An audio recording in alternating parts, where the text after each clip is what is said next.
जो राजस्थान जो हमारा प्रदेश है वो साइबर ठगी में पहले नंबर पे। हर दिन 400 के आसपास लोग जो है वो ठगी के शिकार हो रहे हैं। तो कहा जाता है कि साहब आप साइबर थाने में चले जाओ।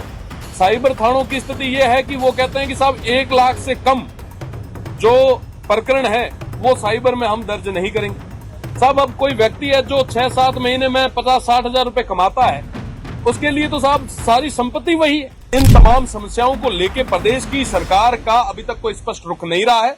आज स्थगन के माध्यम से प्रदेश की एक बड़ी समस्या जिससे हर वर्ग कहीं न कहीं परेशान है और विशेषकर ग्रामीण परिवेश के तमाम लोग आज के समय में साइबर ठगी के कारण आए दिन जो है परेशान हो रहे हैं, ठगे जा रहे हैं।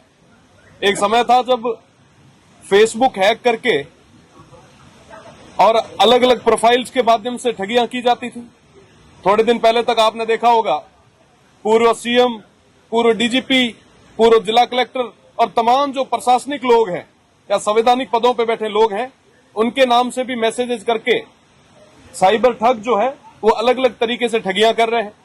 आप अगर पिछले साल के आंकड़ों को देखेंगे, 2024 में लगभग 1 लाख के आसपास शिकायतें प्राप्त हुई थी और 2025 में 1,27,000 के आसपास जो है शिकायतें प्राप्त हुई। लगभग 27% जो है वो शिकायतों में वृद्धि हुई।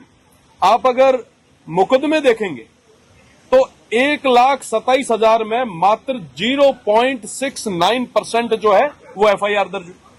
आज के समय में कोई अगर गांव का व्यक्ति, ग्रामीण परिवेश का व्यक्ति जो खून पसीने से पैसे कमाता है, मजदूरी करके पैसे कमाता है और उसके साथ में कोई साइबर ठगी हो जाए, कोई फ्रॉड हो जाए और वो थाने में चला जाए, तो थाने में उसको ये कहा जाता है कि भैया ये पैसे तेरे वापस नहीं आने।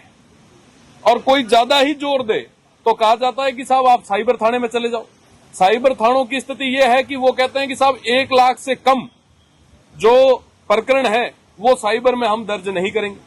साहब अब कोई व्यक्ति है जो 6-7 महीने में 50-60 हजार रुपए कमाता है, उसके लिए तो साहब सारी संपत्ति वही है। उसके लिए अभी तक प्रदेश की सरकार ने इन तमाम विषयों पे कोई भी मजबूत ठोस कार्रवाई नहीं की है, न इसके लिए कोई इंफ्रा तैयार किया। मैं अगर हमारे यहाँ के पुलिस महकमे की बात करूं तो पुलिस महकमे के पास में किसी भी तरीके की एआई या आर्टिफिशियल इंटेलिजेंस या डीप फेक को लेके कोई भी तकनीक जो है वो अवेलेबल नहीं। आज वो व्यक्ति कहां जाए, उसकी बात कौन करे, आज ये बहुत बड़ी समस्या बन चुकी है। और मैं आपको बताना चाहूंगा कि राष्ट्रीय अपराध अभिलेख ब्यूरो की एक जो रिपोर्ट आई है एनसीआरबी की, उस रिपोर्ट में हम जो राजस्थान जो हमारा प्रदेश है वो साइबर ठगी में पहले नंबर पे। पर आज तक कोई भी इस विषय में कोई मजबूत कार्रवाई नहीं हुई। मैं आपको बताना चाहूंगा कि लगभग हर दिन 400 के आसपास लोग जो है वो ठगी के शिकार हो रहे हैं। जनवरी 2024 से जून 2025 के मध्य में 1,923 करोड़ की जो है वो साइबर ठगियां हुई है, आर्थिक नुकसान हुआ है। ये तो रिकॉर्डेड है। कई सारी चीजें तो ऐसी होती है जो तमाम लोग अगर थाने में चले जाएं उनकी सुनवाई तक नहीं होती। ये आम व्यक्तियों से जुड़ा हुआ विषय है। आप लोग भी अमूमन देखते होंगे कि फोन पे कई बार कोई इन्विटेशन कार्ड आ गया, आपने ओपन कर दिया, सीधा अकाउंट खाली हो जाता है। किसी का फोन आ गया, आपने रिसीव कर लिया, आपका अकाउंट खाली हो गया। इन तमाम विषयों को लेके आपकी प्रदेश की अभी तक क्या रणनीति है ये अभी तक स्पष्ट नहीं हो पाई। आज के समय में साइबर सेल्स की सबसे बड़ी कमी है। आज हम डिजिटल इंडिया बन रहे हैं, डिजिटल राजस्थान बन रहा है, एआई का जमाना है, तमाम चीजों पे बातें करते हैं, पर क्या साहब गरीब व्यक्ति, मजदूर व्यक्ति, वंचित व्यक्ति, शोषित व्यक्ति की इन तमाम समस्याओं को लेकर प्रदेश की सरकार का अभी तक कोई स्पष्ट रुख नहीं रहा है।